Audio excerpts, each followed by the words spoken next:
It's amazing to me that film cameras and Polaroids are back in fashion. There must be something about the mystery and the time and the surprise that makes taking photos and then waiting for them to develop exciting and appealing. There was a guy who was interested in Jesus, and we read about him in John's Gospel. In chapter 3, a religious leader of the time comes to speak to Jesus at night. His name was Nicodemus. Now we're told by John that he was a Pharisee, and based on the interaction, it seems he was quite the distinguished leader, a respected and admired member of the community. Presumably, he didn't want others who were part of his tribe to know this conversation was taking place.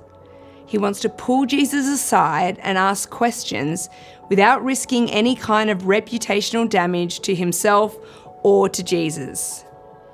In this conversation, Jesus says to Nicodemus, "No one can see the kingdom of God unless they are born again."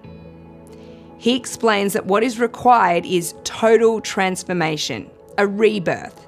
It's not a tweaking of behaviour or a few extra rules. Nicodemus is told he'll need to start over. The end of their conversation isn't recorded. Presumably, this was a hard truth to swallow. Nicodemus doesn't profess any kind of change of heart after this chat, and we can only assume that he wasn't ready. The truth Jesus shares is costly. If you want to see the kingdom, you have to have a full transformation. You have to start again.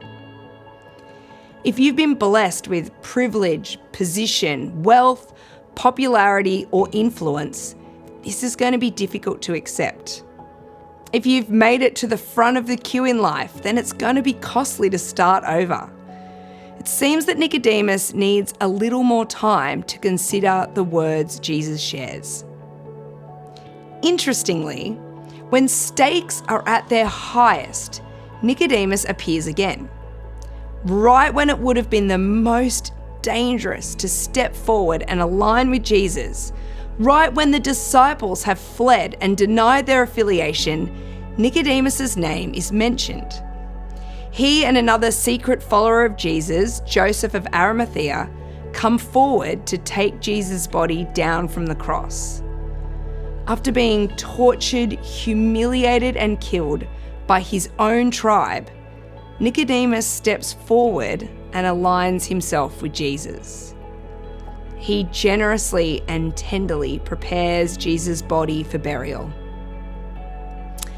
It seems that the words of Jesus and the personal cost needed time to develop in Nicodemus. Like a Polaroid picture that gradually forms, evolves, and becomes clear, the encouragement to be born again needed time to develop in his heart and in his mind. Many people come to Jesus because they're intrigued by him. He's a mystery, and they seek him out to learn more. Yet not all who hear his words will immediately choose to be born again. Like a photo that takes time to develop, many will need time to ruminate on the words of Jesus. If you're curious about Jesus, why not seek him out this Easter? See what he has to say and give his words time to develop in your heart and mind. One day, the picture might become clear, and like Nicodemus, you too might come out of the crowd to affiliate with Jesus, even if it's costly.